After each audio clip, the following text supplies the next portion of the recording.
Comrades, I want to bring support from the Scottish Workers' Solidarity Network, a multi-union, multi-party formation arising from my sacking for standing up for workers' rights during COVID. Now, 150 years ago in Govan, the shipbuilding magnates, people like William Pearce, Fairfield and others, chose the waters of Govan to establish a major shipyard. In some cases, they moved from London to do so. Why?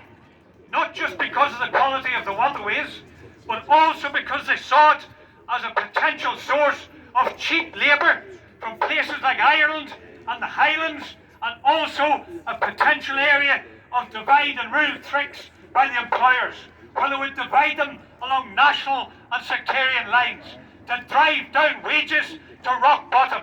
And for a period they succeeded, but over a period socialists and trade unionists in this area of Govan fought back, organised and began to build a trade union movement worthy of the name, that fought for workers' rights and against poverty pay. Now come forward 150 years ago, and we have the capitalist thuggery of P&O, sacking people without notice, on the spot, by video. And then amongst their razor gang are people like Clyde Marine, acting as the thugs' sidekicks, hiring people on as low as £1.80 an hour. They have the cheek to boast and defend their actions by saying that the average wage of those people who've replaced the crews is £5.50 an hour. Big deal. That's virtually half the national minimum wage in this country, which is far too low in the first place. And this is part of a drive to lessen wages in furtherance of even more profits. Profits are the highest ever, wages are the lowest ever share of national wealth. That's why the workers in the universities are fighting against a 25% pay cut over the last decade.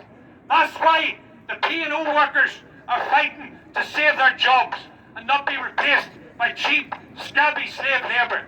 That's why the likes of the women in Glasgow City Council have fought courageously, with 12,000 of them on the brink of strike action, to demand equal pay after decades of being robbed of their wages. It's all part of the same story, robbing the working class to enrich the profit-ridden class of capitalist exploiters. But let me be clear, they're not going to succeed.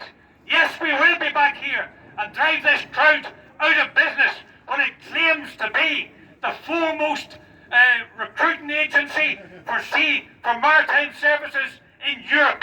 That's their boast. Well, they'll be the foremost notorious scab employers if we're finished with them. And yes, we need to learn lessons from the bosses, as others have said. Pleading and politeness will not win the workers' jobs back. We have to be prepared, if necessary, to defy the anti-union laws, to defy them and blockade the ports by refusing to handle things like the Dutch workers and others have done. That's the way ahead, and the blockade will include demonstrations. I think the next one is the 8th of April in Cairnryan. We'll be there, we'll be here, we'll fight on. And I'll finish by saying this: we'll also fight on, as far as I'm concerned, to end the robbery of workers' wages and the wealth that we produce collectively by the tiny minority of capitalist exploiters and gangsters. We hear a lot about oligarchs these days. We've got our own here. We'll fight against the oligarchs owning the economy. We'll demand nationalisation under workers' control of P&O, the entire shipping industry, the transport sector, to provide a service and not a source of obscene profits. Stand firm, united. We see the living example of unity here today. The methods of 150 years ago are being tried again, but the same response of the working class will defeat that. Stand on. Thanks, Richie.